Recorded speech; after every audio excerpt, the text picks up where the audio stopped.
So it was April 3rd, 1974. I was in the 10th grade at Xenia High School, member of the track team, and there were reports of bad weather that day.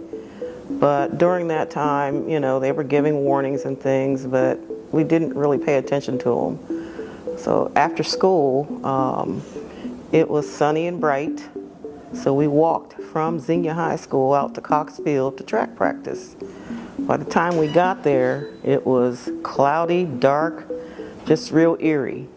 As soon as we got there, our track coach told us to turn around, go home, there's a storm coming. Well, storm, we weren't scared of a storm. So we started walking across the field. There was a shopping center right across the street from Cox Field on Allison Avenue, and we started walking to use a phone. No cell phones during that time, so we had to walk into one of the stores to use the phone. But on the way to the store, I heard this eerie sound. It just in the back of my head, and I turned around and saw a tornado coming. Now, this is a picture that no one has. It was a perfect funnel-shaped sky blue tornado, and it was, like I said, perfect funnel shape, and it would split apart into two, and it was whipping around, coming down 35 towards Xenia, and all I could do was stand there and look at it. It also had lightning bolts coming out of it from the ground up. And like I said, I don't see a picture of that anywhere. The picture of that is right here. Like I said, I wish we had a cell phone, a camera, or something, so I could have taken a picture of that.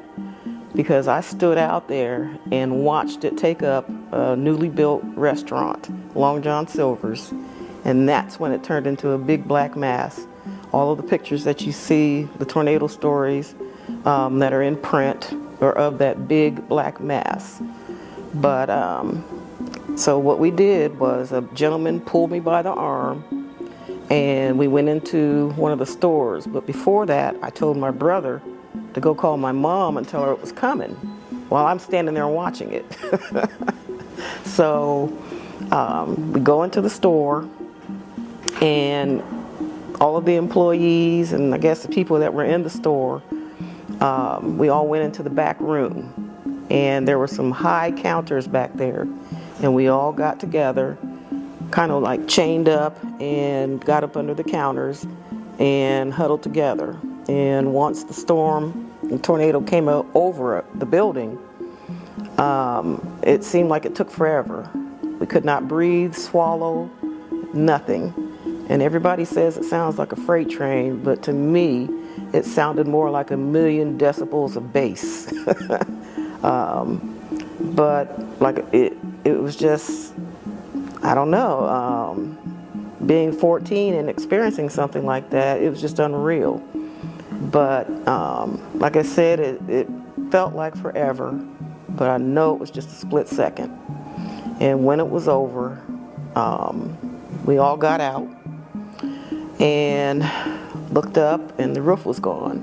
All of the appliances and glass and everything were scattered in the floor. I was with my brother and my next door neighbor. We were, like I said, at track practice. So once we stepped out of the store, we didn't know what we were going to do. It's time to go home. So we started the journey home. All we had to do was walk straight up Main Street. And tornado happened at 4:40 p.m. We didn't get home until 1 a.m. that morning. And the reason for the delay was every time we started to walk out, the police were coming by with the megaphones in the cars saying, "Take cover, we've spotted more tornadoes." So we'd go somewhere where they had a shelter and shelter in for a couple of hours, and then decide to venture out again and try and go home. We ran into one of our neighbors who was driving, so we got in the car because they lived right next door, so we thought we were on our way home. Well, a train was coming across Xenia at the time of the tornado. Where McDonald's is now was a Kroger store, and the tornado picked the train up and just disheveled it all over. And so cars could not get across Main Street. What we did was walked up and down the tracks and found a place where part of the train fell one way and the other way, and we climbed through that debris and started walking on up Main Street. And once again, the police came by and said, take cover, there's another tornado coming. So we went to the courthouse, and in the basement there were some people in there huddled with the radio, with blankets and things, listening to the weather, and we stayed there for about a couple of hours. After that, some Red Cross volunteers came by and told us to go to the YMCA, where they had some food and blankets and things. Everywhere we went or checked in, we had to sign in, write our name and where we lived. And so when we got to the YMCA, we did that.